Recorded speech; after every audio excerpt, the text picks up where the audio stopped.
जम्मू कश्मीर कांग्रेस के तर्जुमान रविंदर शर्मा ने बीजेपी पर तंज किया है। उन्होंने कहा कि बीजेपी ने दावा किया था कि दफा 370 की मनसूखी के बाद हालात नॉर्मल हुए हैं, लेकिन दहशतगर्द शहरियों को निशाना बना रहे हैं। ये इंकिशाफ आरटीआई में हुआ है।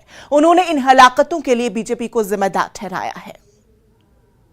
Ravinder Sharma, chief spokes person Congress party, जो आरटीआई में खुलासा हुआ है कि 118 के लगभग जो हत्याएं हुई हैं कश्मीर घाटी में आफ्टर एब्रोगेशन ऑफ 370, तो कांग्रेस पार्टी किसको रिस्पॉन्सिबल मानती है, क्योंकि माइनॉरिटीज को निशाना बनाया गया है कश्मीर घाटी में? देखिए, बड़ी दुखद घटना है कि 118 सिविलियंस जो शहीद किए गए हैं, उसमें माइनॉरिटीज की बड़ी संख्या है। कश्मीरी पंडित भी हैं, दूसरे हिंदूज भी हैं, सिख कम्युनिटी के लोग भी हैं, साइड लेबरर्स भी जो लोग आते हैं वहाँ, उनको शहीद किया गया। और सरकार दावे करती है कि एब्रोगेशन ऑफ आर्टिकल 370 के बाद हालात बहुत सामान्य हो गए और जहाँ सिलेक्टिव और टारगेटेड किलिंग्स हो रही हैं, ये तो 1990 के बाद दूसरी बार है कि 2022 में 21 में ये शुरू हो गई कि टारगेट करके आप सिलेक्ट करके आदमी को मारते हैं, घर में जाके मारते हैं, उसको अपनी ड्यूटी पे मारते हैं। और कश्मीरी पंडित, हिंदू, जम्मू के मुलाजम,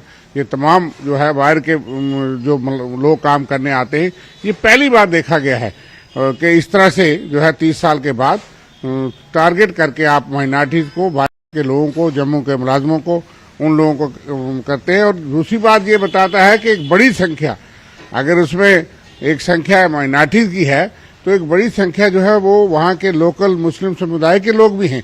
एक ये प्रोपेगेंडा के फिरका प्रस्ती का जो प्रोपेगेंडा किया जाता है वो भी गलत है कि जो देशभक्त वहाँ पे कश्मीरी मुस्लिम है, जो देशभक्त जब आतंकवादियों के खिलाफ, पाकिस्तान के डिजाइन के खिलाफ बड़ी संख्या में मुस्लिम आबादी के लोग भी वो जो है वो शहीद किए जाते हैं, सेलेक्टिव टारगेटेड किलिंग की जाती है। आपका रिएक्शन? दो जो इल्जाम हैं बीजेपी, उनका कहना है, एक तो जो रिस्पॉन्सिबल जो स्टेटमेंट आए वोटर लिस्ट को लेकर, जो उनकी संख्या को लेकर जो बयान आए, एक वो वजूहत है, और जो कश्मीरी पंडितों को वापस बसाने की हमारी जो कोशिश है उसके बाद एक फ्रस्ट्रेशन है। देखिए, वोटर लिस्ट की विवाद तो चीफ इलेक्टर ऑफिसर गवर्नमेंट की तरफ से शुरू हुआ कि 25 लाख वोटर बने, वो तो 2 महीने पहले की बात है।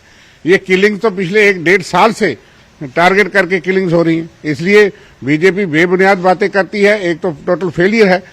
होम मिनिस्ट्री और यूटी के अंडर ये इस वक्त लॉ एंड ऑर्डर है 2018 से लगातार गवर्नर रूल में, और यूटी बनने के बाद तो परिंदा भी अगर मारा जाता है तो रिस्पॉन्सिबल सेंट्रल गवर्नमेंट है, इसलिए वो जिम्मेवारी से बच नहीं सकते।